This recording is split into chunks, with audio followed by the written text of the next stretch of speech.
Good morning students. Class 12 chemistry English medium के period में मैं एक बार फिर से तुम्हारा वेलकम करती हूँ बेटा। And chapter 9 we had already started. I think 3 videos we have already done for this chapter and one more video related to the isomerism in coordination compounds. Today we are going to start isomerism. आज पूरा complete नहीं हो पाएगा because दोनों तरह की isomerism coordination compounds में देखी जाती हैं। द फर्स्ट स्ट्रक्चर जो तुम पढ़ते आ रहे हो आइसोमेरिज्म के बारे में इतने लंबे टाइम से, एक स्ट्रक्चर इसका टाइप होता है आइसोमेरिज्म का और एक स्टीरियो आइसोमेरिज्म इसका टाइप होता है। ठीक है, बेसिक से आइसोमर के बारे में एक बार फिर से बता देती हूँ। Isomers are those chemical compounds which have same molecular formula but they have different structural formula in structural isomerism and they have different spatial arrangement of atoms in stereoisomerism। बात समझ में आई?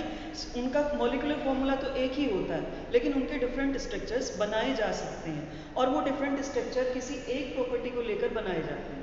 तो वही प्रॉपर्टीज़ मैंने यहाँ पर बोर्ड पर लिखी हैं। देखो, एक बार प्रॉपर्टीज़ का नाम तो मैं बताती हूँ, फिर उसके बाद हम उसकी डेफिनेशन और उसका एटलीस्ट एक एग्जाम्पल, सबका तुम्हें याद रखना है, कम से कम एक एग्जाम्पल याद रखना है, क्योंकि एक एग्जाम्पल अगर तुम लोगे तो उसमें तुम्हारे 2 बनेंगे कि उसके जितने भी आइसोमर पॉसिबल हैं, जैसे इसके 3 आइसोमर पॉसिबल हैं तो उसके 3 स्ट्रक्चर बनेंगे, इसके 2 तो होते ही हैं, मिनिमम 2 तो हैं ही स्ट्रक्चर्स। ठीक है, तो सबसे पहले स्ट्रक्चर का जो टाइप है दैट इज आयोनाइजेशन आइसोमेरिज्म। अब ये आयोनाइजेशन आइसोमेरिज्म उन कंपाउंड्स में देखी जाती है जिन कंपाउंड्स में एक से ज़्यादा टाइप के आयन लिगेंड की फॉर्म में लगे हुए होते हैं। जैसे कैसे? फॉर एग्जाम्पल CO, पहले मैं यहाँ लिख देती हूँ, it is due to the ionization. Due to the ionization से मेरा मतलब क्या है? When the salt is ionized then isomers are available. अगर सॉल्ट को आयोनाइज नहीं किया जाए तो आइसोमर नहीं बनेंगे, लेकिन जब आयोनाइज हो जाएगा, वाटर में डिजोल्व किया जाएगा उसको, तो डिफरेंट आइसोमर्स उसके प्रेजेंट होंगे। कैसे? कल एक तुमने IUPAC नोमेनक्लेचर में लिखा था, मैं CONH3 होल 4 Cl SO4। ठीक है, देखो अब IUPAC नोमेनक्लेचर तुम लिख चुके हो। ठीक है, तो मैं इसका नाम डायरेक्ट बोलूंगी बिना बताए कि किसको पहले लिखना। Tetra amine chlorido cobalt third sulphate. Tetra amine chlorido cobalt third sulphate. ठीक है, अब हमारा जो पर्पस है वो इसके नाम से नहीं है, नाम तो अपनी बेसिक नॉलेज में होनी चाहिए इस स्टेप तक आने के लिए। हमारा मतलब किससे है? क्लोरीन से और सल्फेट से। देखो, क्लोराइड आयन एक डिफरेंट टेस्ट देता है लेबोरेटरी में, सल्फेट आयन एक अलग टेस्ट देता है लेबोरेटरी में। अगर क्लोराइड आयन इस कोऑर्डिनेशन स्फीयर के अंदर प्रेजेंट है तो वो आयोनाइज नहीं होगी। ठीक है, इसका आयोनाइजेशन कैसे होगा? ये सल्फेट आयन बनाएगा। मैं पहली रिएक्शन को पूरी करके बताती हूँ। It will be ionised CO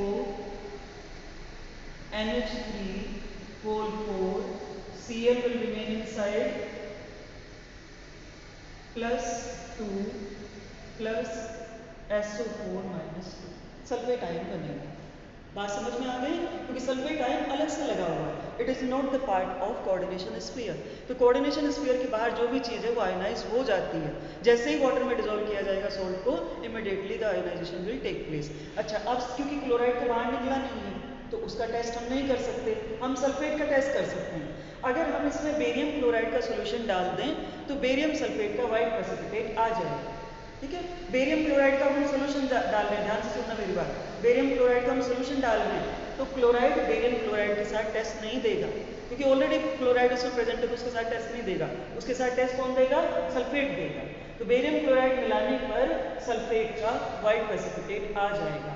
लेकिन यही same salt with the same chemical composition may be present in this form. इस फॉर्म में CONH3 होल 4 SO4 Cl। देखो, कोई चेंज नहीं हुआ, same molecular formula, same number of ligands. Ligands का number कितना है? 4 and 1 5। Same number of ligands, बल्कि 6 होते हैं कोबाल्ट में, तो उसके 6 पूरे कर लेते हैं, मैं यहाँ 5 कर देता हूँ 5, क्योंकि इसका कोऑर्डिनेशन नंबर 6 है जहाँ तक ये जा सकता है। तो इसको अपने थ्योरेटिकल कॉन्सेप्ट के अकॉर्डिंग कर लेते हैं। टोटल नंबर 6 है, 5 NH3 लगे हुए, एक सल्फेट लगा हुआ है, 5 NH3 लगे हुए, एक क्लोरीन लगा हुआ है। बात आई समझ में?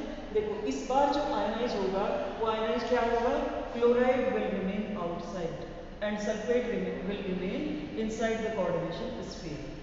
NH3 होल 5 SO4 प्लस, इस बार प्लस का 1 चार्ज आएगा, प्लस Cl माइनस।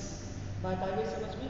इस बार अगर हम AgNO3 डालते हैं इसमें तो AgCl का वाइट प्रेसिपिटेट आ जाएगा, जो कि सल्फेट नहीं देता उस प्रेसिपिटेट को, ठीक है, उस रिएक्शन को सल्फेट नहीं देता।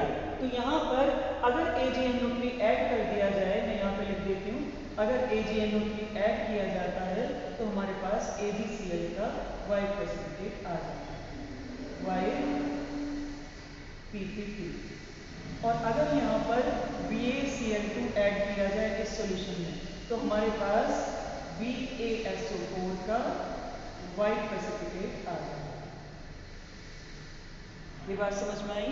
मैंने आयोनाइजेशन इसलिए करके दिखाया, बुक में आयोनाइजेशन नहीं दिया हुआ है, मैंने आयोनाइजेशन को इसलिए करके बताया कि ये आइसोमेरिज्म, अपनी ionization isomerism only after the ionization we can see the different isomers. जब तक इसके अंदर बेरियम क्लोराइड नहीं डाला जाएगा हमें नहीं पता चलेगा कि सल्फेट बाहर है या क्लोराइड बाहर है। जब तक AgNO3 नहीं डाला जाएगा नहीं पता लगा पाएंगे कि दोनों में से कौन सा आयन बाहर जुड़ा हुआ है। बात समझ में आई? तो ionization isomers are those isomers in which one ligand is attached, one और मे बी टू, इससे ज़्यादा हो सकता है नंबर, वो तो मैंने एक एग्जाम्पल तुम्हें इसलिए बताया कि पहले एक क्लियर हो तो उसके बाद दूसरा तुम अपने आप आइडिया लगा लो, ठीक है। तो जिनमें से 2 डिफरेंट टाइप के एटलिस्ट आयन होते हैं जो एक कोऑर्डिनेशन स्फीयर के साथ जुड़ा होता है और एक कोऑर्डिनेशन स्फीयर के बाहर लगा हुआ होता है। ये बात समझ में आई बेटा? आई होप कि तुम्हें समझ में आ गई होगी, इसलिए मैंने कंप्लीट रिएक्शन लिख के तुम्हें बताई है। Then come to the hydrate isomerism. देखो hydrate as the name indicates due to the H2O molecule, it is due to the H2O molecule, मतलब कि दोनों ही आइसोमर में, एटलीस्ट 2 तो बनने ही आइसोमर, दोनों आइसोमर में H2O मॉलिक्यूल का नंबर एज अ लिगेंड, हमें मतलब किससे, अंदर वाले पार्ट से, as a ligand will be different, ligand के रूप में डिफरेंट होगा उसका। देखो मैं इसका एग्जाम्पल लिखती हूँ यहाँ पर, जैसे फॉर एग्जाम्पल आयरन का भी कोऑर्डिनेशन नंबर 6 ही है, तो FeH2O whole 6 and Cl3। Iron chloride का उसमें 6 H2O मॉलिक्यूल अटैच हो गए तो अपना कॉम्प्लेक्स बन गया, क्योंकि आयरन का कोऑर्डिनेशन नंबर 6 होता है और किसी भी एलिमेंट का जो कोऑर्डिनेशन नंबर है उतने लिगेंड वो अपने साथ अटैच कर सकता है। ये बात समझ में आई? अब इसका जो दूसरा आइसोमर होगा वो आइसोमर क्या होगा, FeH2O का नंबर कम कर दो 5, एक Cl को अंदर ले लो और अपने पास बाहर आ जाएगा H2O Cl2। कुछ बात समझ में आई? Number of ligands are same 6, 5 and 1 6, but the ligands attached with the central metal atom are now different types of ligand। देखो ये होमोलैक्टिक कॉम्प्लेक्स है अपना और ये हेटेरोलैक्टिक कॉम्प्लेक्स, ठीक है। अगर हम इसका टेस्ट करते हैं AgNO3 के साथ तो 3 moles AgNO3 will be required, इसका टेस्ट करते हैं 2 moles AgNO3 are required, तो उसी से हमें पता चल जाएगा कि एक H2O मॉलिक्यूल बाहर निकल चुका है, क्योंकि H2O मॉलिक्यूल तो AgNO3 में डिसॉल्व हो जाएगा, कोई टेस्ट नहीं देगा, but it will dissolve completely. ये बात समझ में आ गई? और इसी तरह क्योंकि हमारे पास 2 Cl और हैं, ये दोनों के दोनों Cl अंदर लिए जा सकते हैं, तो मैं 2 और आइसोमर इसके लिख रही हूँ, ठीक है। और क्या बन सकते हैं इसके isomer, FeH2O whole 4 Cl2 and Cl, और Cl के साथ साथ अपने H2O कितने बाहर आ गए, 2 H2O बाहर आ गए, H2O होल 2 इंटू Cl, ठीक है, ये बाहर आ गया।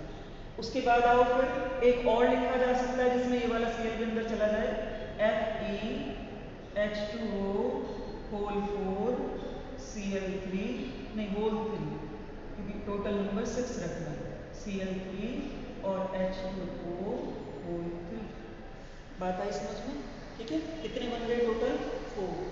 तो depending on the coordination number, the number of hydric isomers will be different and depending on the presence of H2O molecules. जैसे मैंने यहाँ पे 6 H2O लिए थे तो 4 आइसोमर बन गए, तो वो उस पर डिपेंड करता है कि मेटल का कोऑर्डिनेशन नंबर कितना है और मेटल में H2O के कितने molecule as a ligand attached है। ये बात समझ में आई? तो ये अपने हाइड्रेट आइसोमर्स हो गए जिनमें लिगेंड की फॉर्म में H2O का नंबर डिफरेंट होता है। बात समझ में आई? तो H2O का नंबर अगर डिफरेंट स्ट्रक्चर्स में लिगेंड में अलग अलग आता है तो उनको हम हाइड्रेट आइसोमर बोलते हैं। अब इसके बाद तीसरी कैटेगरी अपनी आती है बेटा लिंकेज आइसोमर्स। देखो लिंकेज आइसोमर एक तुमने अभी पढ़ा था एम्फीडेंटेट लिगेंड। एम्फीडेंटेट लिगेंड की प्रॉपर्टी लिंकेज आइसोमर। एम्फीडेंटेट लिगेंड में हम जानते हैं कि दोनों साइड से लिगेंड अटैच हो सकता है सेंट्रल मेटल एटम के साथ। देखो लिंकेज में जो अपने आएंगे लिगेंड्स Cn और Nc कॉम्प्लेक्स आएगा, ये लिंकेज आइसोमर बनाएंगे। ठीक है, HCN और NCS ये लिंकेज आइसोमर बनाएंगे। देन NO2 और ONO ये लिंकेज आइसोमर। ठीक है, ये बात समझ में आई? क्यों बनाएंगे लिंकेज आइसोमर? रीजन क्या है उसका बनाने के लिए कि देखो अगर कार्बन अटैच्ड है सेंट्रल मेटल एटम के साथ तो साइनाइड कॉम्प्लेक्स बनेगा, अगर नाइट्रोजन अटैच्ड है तो आइसोसाइनाइड कॉम्प्लेक्स बनेगा, अगर HCN अटैच्ड है तो थायोसाइनेटो कॉम्प्लेक्स बनेगा, और अगर NCS अटैच्ड है तो आइसोथायोसाइनेटो बनेगा। अगर NO2 नाइट्रोजन अटैच्ड है तो नाइट्रो बनेगा, और ONO अटैच्ड है तो नाइट्राइटो बनेगा। उनका नाम भी अलग हो जाएगा और स्ट्रक्चर भी अलग हो जाएगा। देखो मैं एग्जांपल लिख के बताता हूँ तुम्हें। यहाँ आयरन का हम ले चुके हैं, कोबाल्ट का हम ले चुके हैं, निकल का ले लेते हैं इस बार एग्जाम्पल। NiCN होल 2 लेंगे, Cn होल 4 बल्कि 4 लेके भी काम चल जाएगा। NiCN whole 4। ठीक है, इसके ऊपर मैंने लिया इधर माइनस का 2 है तो -2 भी आएगा, -2 क्योंकि निकल का ऑक्सीडेशन नंबर 2 होता है। NiCN whole 4। अब इसको मैंने लिख दिया NiNC होल 4 -2। कोई चेंज नहीं, केवल कार्बन की और नाइट्रोजन की पोजीशन चेंज की, बाकी हमें अंदर बाहर कुछ भी करने की जरूरत नहीं है। तो सबसे सिंपलेस्ट काइंड ये आइसोमेरिज्म है, बस तुम्हें पता होना चाहिए कि किसका आइसोमर क्या है, किसको किस तरह से जोड़ा जा सकता है। ठीक है, एक और कॉम्प्लेक्स का नाम लिख देती हूँ यहाँ पे, जैसे हम लिख लेते हैं क्रोमियम का CrNH3 होल 5 NO2। ठीक है, NO2 के साथ साथ मैंने बाहर लिखा Cl2। ठीक है, अपने पास क्या है 6 होता है कोऑर्डिनेशन नंबर क्रोमियम का, 5 अमाइन लगे हुए हैं, एक NO2 लगा हुआ है, और Cl2 इसकी वैलेंसी को बैलेंस करने के लिए +3 ऑक्सीडेशन नंबर। पर उतना तुम्हें सोचने की जरूरत नहीं है, तुम्हें सिर्फ इनके नाम याद रखना है।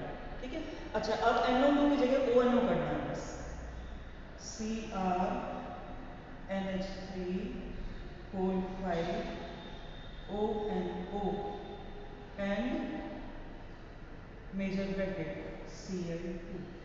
बात आई समझ में? ठीक है, क्या डिफरेंस आया? केवल वही सेम स्ट्रक्चर लिखा हुआ है, NO2 के बदले ONO लिख दिया है। इसी तरह से HCN और NCS भी लिखे जा सकते हैं। तो ये अपने टाइप ऑफ आइसोमेरिज्म हुई लिंकेज आइसोमेरिज्म, जिसमें लिंकेज का मतलब बॉन्डिंग है, depends on the bonding of the ligand atom. किस एटम के साथ बॉन्डिंग हुई है उस पर ये अपनी आइसोमेरिज्म डिपेंड करती है। उसके बाद आओ बेटा एक और आइसोमेरिज्म लिखी हुई है, और इसके लिए मैं ऊपर वाला पार्ट यहाँ से इरेज करूँगी क्योंकि इसके एग्जाम्पल पर ऊपर ही लिख के तुम्हें बताऊँगी।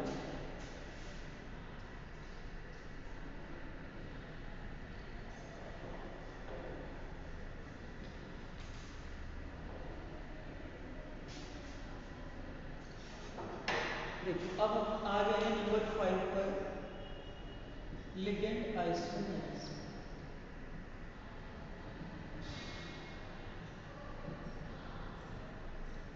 ठीक है, इसका कॉन्सेप्ट बता देते हैं तुम्हें। लिगेंड आइसोमेरिज्म का कॉन्सेप्ट क्या है? देखो लिगेंड तो हर एक में पार्ट में इन्वॉल्व है, कोई भी आइसोमेरिज्म छुट्टी नहीं है लिगेंड के बिना, क्योंकि अपना मेन पार्ट है ही लिगेंड। लिगेंड अगर नहीं होगा तो कोऑर्डिनेशन कंपाउंड नहीं बनेगा। बट लिगेंड आइसोमेरिज्म का मतलब क्या है कि लिगेंड की पोजीशन चेंज नहीं होती है, पहली चीज। लिगेंड के स्ट्रक्चर में कोई चेंज नहीं आता है, दूसरी चीज। लिगेंड वही रहता है, बट जैसे अगर बेंजीन का लिगेंड लगा हुआ है, बेंजीन की रिंग लिगेंड के फॉर्म में लगी हुई है, तो उसकी जो पोजीशन अलग अलग होती है। कौन कौन सी पोजीशन? Ortho, Meta, para. देखो उससे पहले मैं तुम्हें थोड़ा सा बेसिक बताना चाहूंगी। वैसे 11th में मैंने बताया था, ये बेंजीन की पोजीशन है। इस बेंजीन में अगर यहाँ पर कोई एक्स लगा हुआ है, ये वाली जो पोजीशन, सपोज यहाँ Cl लगा, दिस इज 2 क्लोरो, जो भी एक्स लगा हुआ है बेंजीन। ठीक है, इसके बाद दूसरी चीज, इसका दूसरा स्ट्रक्चर बनाया जा सकता है एक्स 3 क्लोरो, सपोज मिथाइल है, मिथाइल बेंजीन। उसके बाद एक तीसरा स्ट्रक्चर बनाया जा सकता है 4 क्लोरो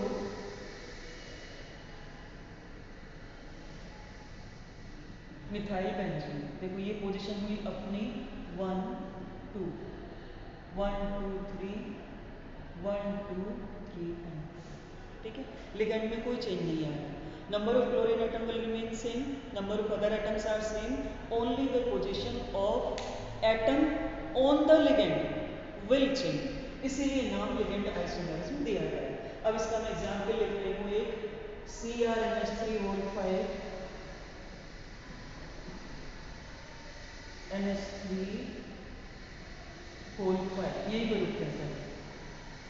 क्रोमियम का कोऑर्डिनेशन नंबर 6 होता है, आयरन का 6 होता है, कोबाल्ट का 6 होता है। 5 मैंने लगा दिए, अब एक छठा और आने वाला है इसके साथ, और वो छठा बेंजीन का स्ट्रक्चर लगा हुआ है C6H4, इसको थोड़ा सा अलग करके दिखा दिया, C6H4Cl, और इसकी पोजीशन बता दी 2, इस सेकेंड पोजीशन पर लगा हुआ, and the structure is closed, whole 3।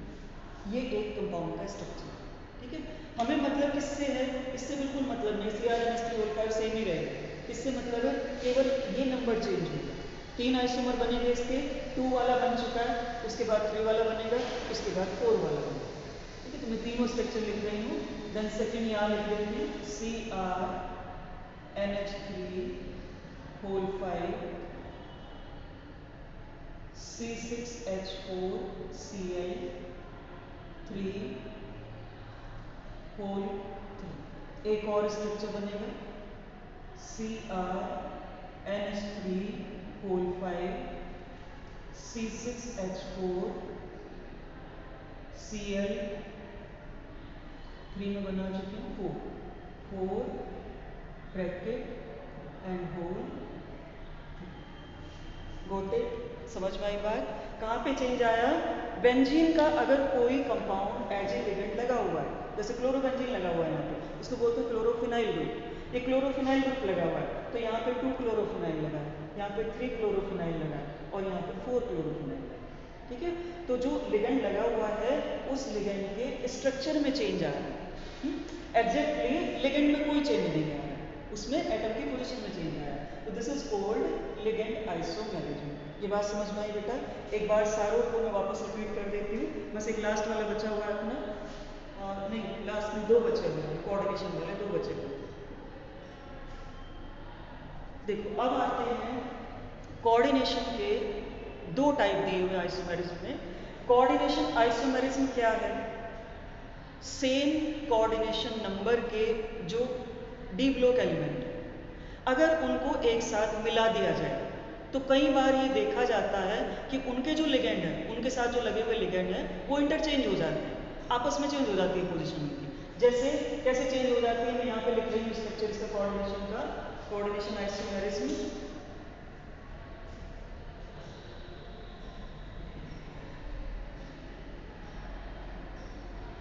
Ligand को यहाँ से मिटा देती हूँ because we had already done it. CrNH3 whole 5 के बदले में ले लेती हूँ मोल 6 इंटू COF6।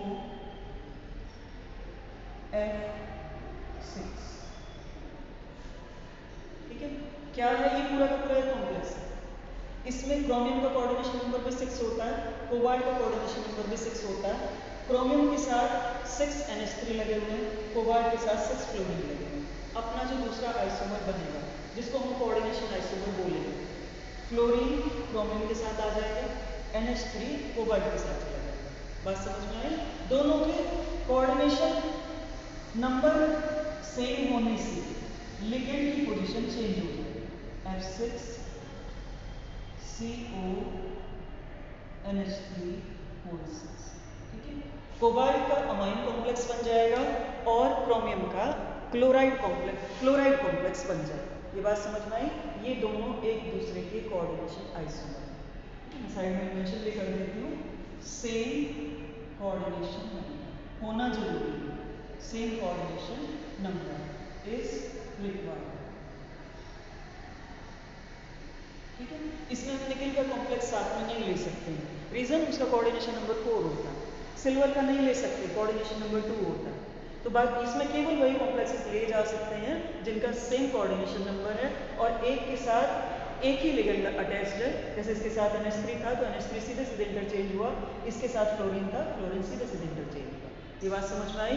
और इसके एग्जाम्पल बेटा याद कर लेना, क्योंकि अभी इस लेवल तक इस चैप्टर को वीडियो में 3 दिन पढ़ने के बाद तुम फॉर्मूला बनाना नहीं सीखोगे। फॉर्मूला मैंने कैसे बनाया, मैंने यहाँ पे F6 क्यों लिया, व्हाट इज द रीजन, दूसरा कोई कॉम्प्लेक्स भी नहीं लिया, फ्लोरीन की वैलेंसी है -6 और अपने पास जो दोनों एटम है +3 ऑक्सीडेशन नंबर वाले हैं, तो इनकी ऑक्सीडेशन नंबर बैलेंस करने के लिए फ्लोरीन को लिया गया। ठीक है, ये चीज़ तुम्हें अभी थोड़ा सा बाद में आएगी, जब पूरे चैप्टर को पढ़ लोगे उस टाइम तुम्हें जब एक्सरसाइज करोगे तब क्लियर होगी ये चीज़। तो इसलिए अपनी मर्जी से अभी नहीं बनाना, अभी एक एग्जाम्पल तो ऐसे याद करें। Then come to coordination position isomers. Coordination position मतलब कि कोऑर्डिनेशन नंबर सेम है, लेकिन जो पोजीशन है लिगेंड की वो चेंज हो गई। That is called coordination position. Position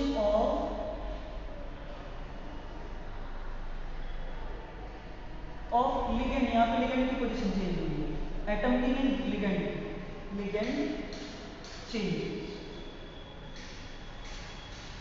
ठीक है, इसका एग्जाम्पल मैंने यहाँ लिखा हुआ है, ये कोऑर्डिनेशन का एग्जाम्पल ये, ठीक है, ये इसका एग्जाम्पल।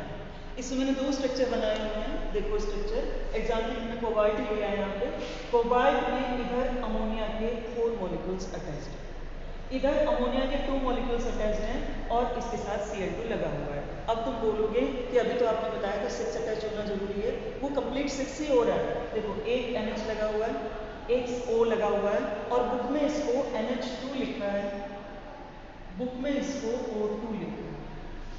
ठीक है, NH2 लिखा है, O2 लिखा है, मैंने वो बुक वाला कंप्लीट कर दिया। बट NH नाइट्रोजन की जो वैलेंसी है वो 3 हो सकती है, 4 नहीं होती है। तो एक बार मैं नेट पे इसका स्ट्रक्चर चेक करूंगी, क्योंकि 2-3 बुक में मैंने देखा तो उसमें स्ट्रक्चर यही दिया हुआ है, चेक करूंगी, उसके बाद मैं कंफर्मेशन बताऊंगी कि NH आएगा या NH2 आएगा। अभी तो मैं सही समझ लूँ जैसे तुम्हारी बुक में दिया हुआ है। ठीक है, अपने पूरे हो गए 6, क्योंकि कोबाल्ट के हमें 6 पूरे करने थे।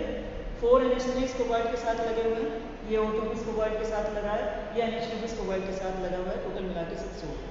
ठीक है, 4, 5 और 6, इसके भी 4 तो यहाँ हो गए थे, 5 और 6। ठीक है, अब दूसरे में देखो चेंज क्या है, यहाँ NH3 4 थे, यहाँ पे NH3 3 रह गए और इसका एक क्लोरीन इधर ट्रांसफर हो गया। ठीक, इसका एक NH3 इधर चला गया, इधर 2 NH3 थे और इधर 3 NH3 हो गए।